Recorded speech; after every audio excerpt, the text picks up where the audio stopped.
They are empowered girls. Nothing can interrupt their education.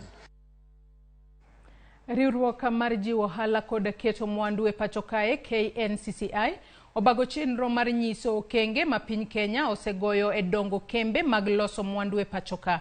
Kenya Industrial Expo ma biro chakore tarik 21 dweni biro kelo kanyakla ma ok tin ne kembe 30 ma Thurka to kod mago ma wuok e pinje maoko e nyayo chenro mag dongo kembe ma loso mwandu e pacho ka.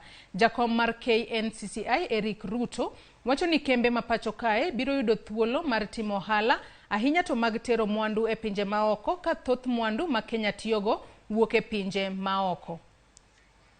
Of the International Industrial Expo is unique for Kenya National Chamber of Commerce and Industry. As said by Mr. Gao, that we have approximately 30 local businesses who are going to exhibit.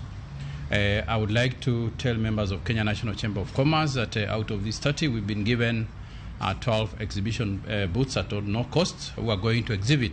Kenya International Industrial Expo brings together a diverse range of industry professionals, approximately 5,000 businesses, stakeholders under one roof. This provides excellent platform for members to network and collaborate with potential partners, suppliers, customers, and investors. This exposure to new techniques can lead to transformation within our Kenyan economy, as we pride ourselves as one of the entry hubs for purposes of increasing intra-African